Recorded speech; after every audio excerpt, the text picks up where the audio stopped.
Bom, a França se tornou no mês de abril o 14º país a reconhecer a união gay. Em 2012, o Brasil passou a reconhecer a união estável entre homossexuais. Mas alguns casais aqui no estado não estavam conseguindo realizar esse sonho. Segundo relatos, os cartórios não estão obedecendo e solicitando, assim, uma liminar judicial. Por isso, eu convidei o presidente do Sindicato dos Notários e Registradores do Espírito Santo, Fernando Brandão, para explicar para a gente esse assunto. Bom, aproveitando esse assunto, nós vamos conhecer o trabalho de um grupo chamado Mães pela Igualdade. São mulheres que defendem a igualdade de direitos e exigem o fim da discriminação e da violência às pessoas LGBT. Por um amor aos seus filhos e filhas e a respeito à diversidade. Para você ter uma ideia, a cada 33 horas, um homossexual é assassinado no Brasil. Olha, o projeto que é fundamental para a gente poder conhecer. E eu convidei para essa nossa conversa o psicólogo e psicanalista Carlos Santos. Obrigada pela presença de vocês. Eu esqueci de apresentar porque eu estou aqui com a administradora integrante do Grupo Mães pela Igualdade, que é a Neuza Rastenreiter. E ela vai explicar para a gente como é que é esse trabalho. Primeiro eu queria esclarecer com o Fernando essa situação. Hoje, como é que está a situação? Os cartórios estão autorizados a realizar a união estável homoafetiva? Veja só, a união estável, sim, sempre estiveram.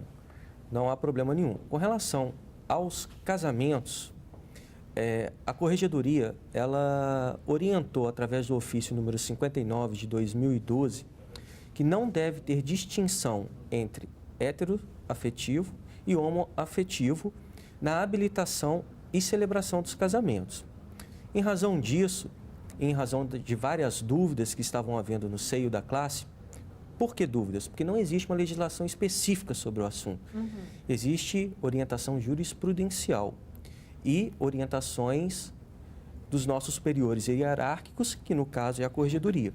Então, assim, eu não entendi, então. Até então era permitido a união estável e não o casamento em si? Sim, união estável nunca teve problema, porque é um contrato onde as duas pessoas comparecem em cartório e fazem um contrato declarando que vivem juntos. O casamento, que tem todo aquele procedimento mais formal, especificado em lei, até um certo tempo atrás, o olhar na interpretação destes textos normativos conduziam no sentido de que o casamento era entre um homem e uma mulher. Só que, com decisões recentes dos nossos tribunais superiores, tendo como fundo, como lastro, a Constituição, a dignidade da pessoa humana, o afeto,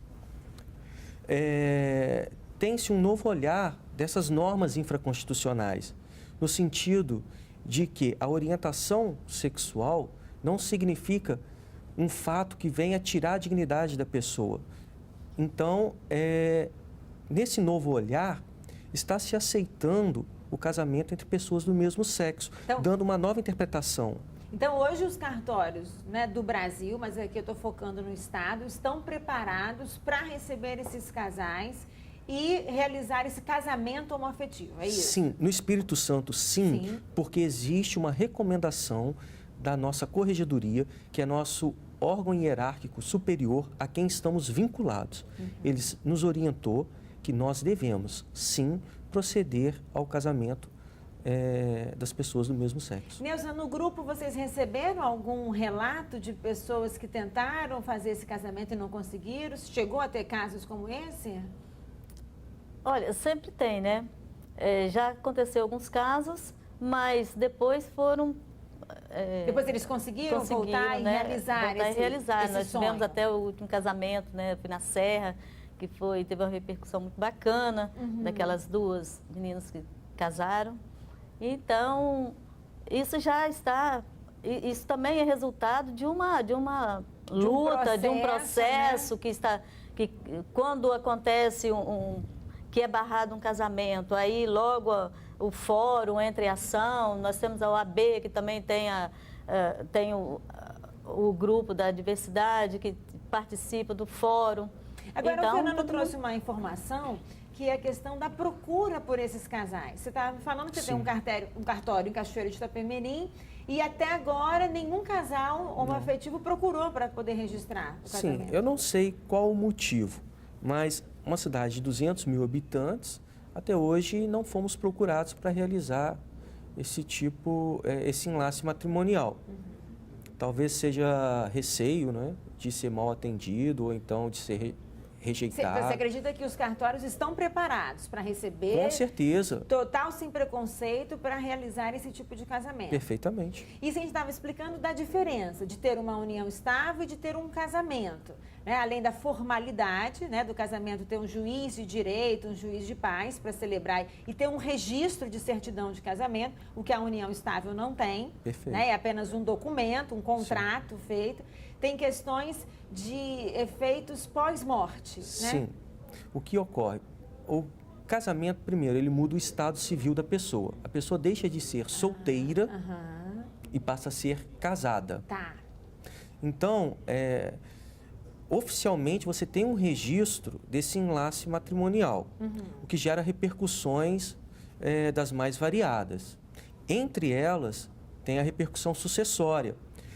A forma como os bens serão partilhados em virtude da morte de um dos cônjuges é diferente do casamento para a união estável. Para a união estável. Que daria mais, o casamento dá todos os direitos com relação a seguros, bens, eu né? posso dizer que é diferenciado. Precisamente te falar agora qual a diferença, eu não tenho como lhe falar. Entendi. Mas aí é uma análise que cada casal tem que fazer e verificar o que é mais interessante para eles, os efeitos da união estável ou os efeitos do casamento. Mas eu acho que uma coisa ficou bem clara, né? Que hoje, no estado do Espírito Santo, os cartórios estão preparados para realizar o casamento homoafetivo. Sim. Isso é uma coisa importantíssima. Bom, Neuza, eu quero entender agora, já que você falou sobre essa questão, né, desses casais, como é que funciona esse grupo, mas antes de explicar como é que funciona esse grupo, você é mãe de um menino, né, você é mãe de um filho que aos quantos anos decidiu assumir a homossexualidade? Foi entre 17 a 18 anos. Você não fazia parte desse grupo? Não fazia parte desse grupo. E receber essa notícia, fazer essa descoberta junto com ele, como é que foi? Eu era extremamente... eu não aceitava, né? Extremamente contra. E achava que a minha verdade era a verdade suprema. Claro. Então, depois disso, foi um processo, e isso é natural, toda mãe, toda família. Ele contou para você indagou? Ele contou, mas... Toda mãe já sabe, quando o filho é gay, a mãe já sabe, desde quando ele é pequenininho. Isso aí é uma verdade que a gente, quando a gente tem esse... Finge não ver. Quando a gente tem esse preconceito, então é melhor a gente se livrar dele para não sofrer. Porque é um preconceito bobo que faz, quem sofre é quem tem. Né?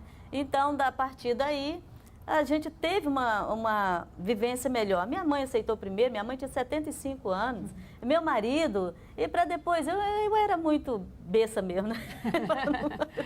É uma pessoa que tem um preconceito assim, do próprio filho, né?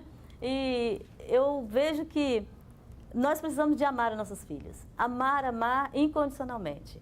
E quando o amor, ele entra na vida da pessoa, ele... é um amor de fato, ele não sai jamais. Aí a pessoa passa a fazer o outro feliz.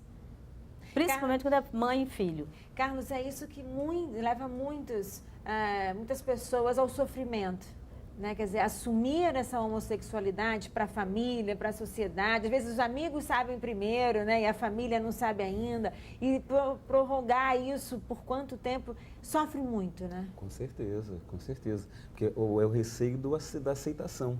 Será que você aceita no seio da minha família? Será que minha família, minha mãe, meu pai vão me entender? Meus irmãos, meus primos? Enfim, a sociedade vai me aceitar como eu sou? Então, quer dizer, a dor de saber como vai ser a aceitação disso é muito difícil.